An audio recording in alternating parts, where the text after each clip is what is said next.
of the NFL and their new jerseys. Look at this rookie camp. And yes, we did set it up like actual campsites to see the Packers there, the Seahawks, the Cowboys, so many teams, the Eagles as well, who have begun their rookie camps. We're going to check in on all of them, get the latest from there as we welcome you into NFL Live.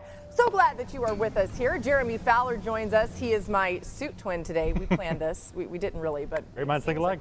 Like exactly. Nothing like a good gray suit. Jeremy's got a lot of news, insights. We got Tim Hasselbeck, Damian Woody with us throughout, and Jordan Reed is going to join us for his way too early 2026 mock draft, but I got to say it's never too early for that. Let's begin, though, in Green Bay. We're going to hear from rookie wideout Matthew Golden. Here's what he told Jordan Love when he reached out. He texted me literally right after I got drafted, told me it's time to go to work, congratulated me, and just told me, well, it's time to work, come here and work. What did you have to say to him? What did you have to say to him? Oh, I'm ready. Yeah, I'm ready. I've been waiting for this moment my whole life. And, to be here, like I said, I'm going to be present, but, I'm going to let my presence be known. I'm going to come in here and compete. He's so much fun. He was great in front of that home crowd at the draft in Green Bay as we welcome in Rob Demovsky, of course, our Packers reporter who was there today. Rob, how do the Packers plan to use Golden?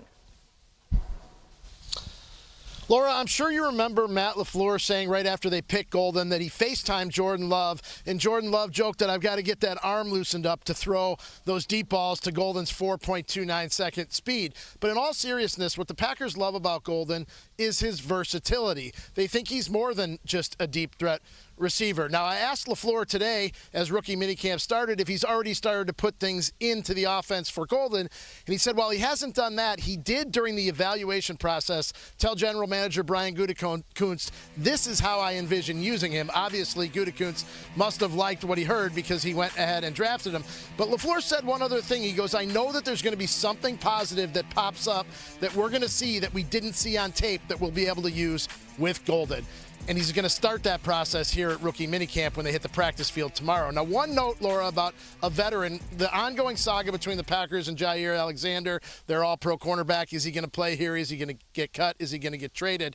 LaFleur did say that Alexander was not here this week for the voluntary in-person team activities.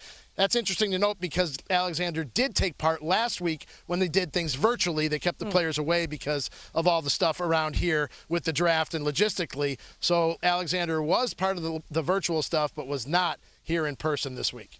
Yeah, really interesting to keep an eye on. Jeremy Fowler has an update on that in just a bit. And I must say, Rob, Lambeau's looking gorgeous today, okay, as you well know.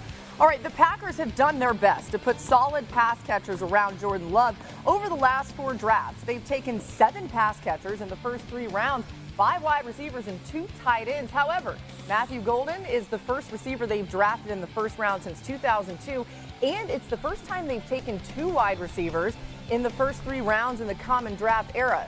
Somebody's going to say, Aaron Rodgers, saying, where was that when I was here? Anyway, Tim, a lot of receivers for Jordan Love. What do you think, though, specifically about the addition of Matthew Golden?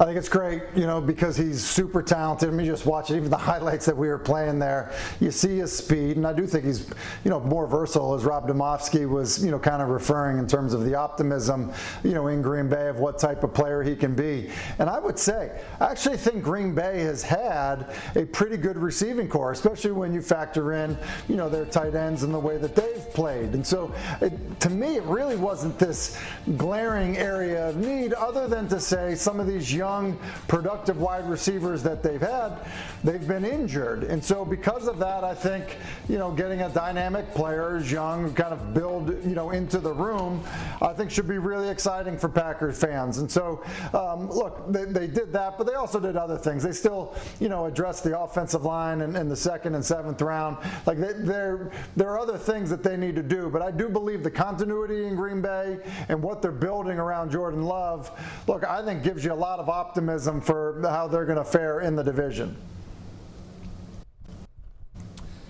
Yeah, listen, Tim brings up a lot of good points. That receiving core is going to be one of the best, one of the more young and dynamic receiving cores in the league. I think defensively they've continued to add pieces there, and I think that defense needs to continue to elevate. But ultimately, this falls on Jordan Love. And when you talk about Jordan Love, you're talking about a guy who's immensely talented. sometimes can be reckless with the football. And I think if Green Bay ultimately wants to go to where they want to go and vie for a championship and win that NFC North, I think Jordan Love has to play more consistently. No one has ever questioned the talent that he has, but he just needs to be more consistent. If he can do that with all the pieces that's surrounding Jordan Love, this Green Bay Packers team is as good as anyone. Yeah, D. Wood, the Packers and Jordan Love got help with drafting Matthew Golden in the first round, breaking serious precedent. Hadn't taken a wide receiver since Javon Walker in 2002. Why did they do that? One team source told me he was, quote, too good to pass up, because I was told Golden in the process figured he would be in that sort of 10 to 22 range, as high as the Cowboys, number 12. He was considered one of the finalists among the teams that they were shaking out. So he had a top 30 visit with the team, everything. Yeah, and lucky for Jordan Love. I think everyone's going to love what Matthew Golden brings to the table. Now, we promised Jeremy an update on Jaire Alexander. You heard what Rob Domofsky said. What are you hearing about him right now? Yeah, Laura, so I was told Alexander and his camp never really expected to be traded, at least up to this point, because in early March around free agency, the team and the players started discussing some options, like, hey, let's leave the lines of communication open. If we can find a trade that makes sense for the team, we'll do that. So the player talked to some teams, the team talked to some opposing teams to see what the market value would be. A lot of those teams had interest, but they wanted to wait until after the draft. And now they're through the draft. There still isn't a lot of momentum for any sort of deal for Alexander, who, despite being a top 10 cornerback in the league for a long time, is due $17.5 million. Durability is a major issue. So the common sense here might just be that both sides can talk about a new reworked package maybe. Yeah. Perhaps the Packers can get some salary cap help, get that number down a little bit if Alexander would be willing to do that. Whether he is or not remains to be seen. Again, Rob Domofsky reporting that he was there for virtual meetings that the team had last week during the draft and then has not been here with the voluntary workouts. We'll keep an eye on that. All right, to our next rookie camp going on today. That's in Philly. The defending champs bolstered their defense with Jaire Campbell and 5 other defenders who are all out on the practice field today. Pretty cool. The Eagles entered the 2025 season looking to become the 10th team ever to repeat as Super Bowl champs. Overall, there have been 16 instances of a team returning to the Super Bowl the season after winning it. The Eagles will have to get back there without their offensive coordinator from last season, of course, Kellen Moore. Damian, Howie Roseman keeps rebuilding the Eagles team in the draft. Is that enough, though, for them to repeat? Because they have lost a lot of guys, too, in free agency and otherwise. Yeah, listen, some of those guys have graduated from the program, but the one thing that Howie Roseman has always done, he's a master at restocking. Sometimes with Howie Roseman, he's zigging while everyone is zagging. So he goes out here in the first round, he gets Jaire Campbell, the linebacker out of Alabama, and you're talking about, a guy who's just, ultra athletic, fast, comes downhill, and then all the other picks that they added on the defensive side of the football. So, yes, while they've lost some players on the defensive side, but they continue to restock and retool. And the one thing about this Philadelphia Eagles team, they're strong in all the right places that you need to win football games. They're strong in the trenches. They got elite players on the perimeter, and obviously we know the Super Bowl MVP and Jalen Hurts. So, this organization from the top down is one of the elite franchises, and they're going to be one of the front runners in 2025. Indeed, with the retooling by taking young, talented players on defense. You mentioned Campbell. They now have at least 7 starters on the defensive side of the ball on rookie contracts. And Campbell was just great value. He is a luxury at that point, number 31 or 32 overall, falling to them essentially. I talked to several teams that saw him as a top 10 overall talent in the entire draft. It was essentially a durability issue. How long can he play based on the various injuries he's had? He's got a shoulder issue that could cost him some time.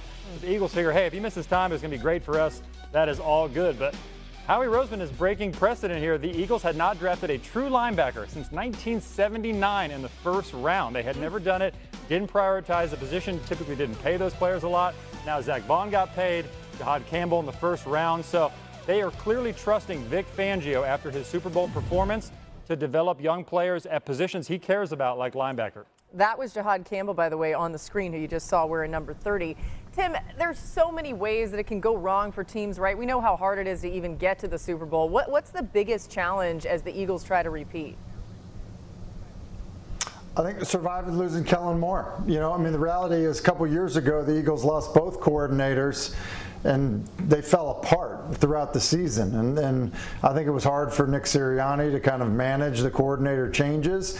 They obviously got it right a year ago. Vic Fangio's back. We're talking about him developing young players. Look, continuity is important. And so, look, no Kellen Moore when you're coaching Jalen Hurts, I think is, it's a challenge. I think Kellen Moore, what he did a great job of was bring the stuff that he was good at doing, but not abandon the stuff that Jalen had been so successful doing. And so you combine those two things together and you've got a Super Bowl winning quarterback. And so now when you make the change at that, as a play caller and just, the understanding between quarterback and play caller, I just think that can be a significant change. You see some teams really struggle with it. And I think for Philadelphia, it ends up being a hurdle if they want to get back to where they were a year ago.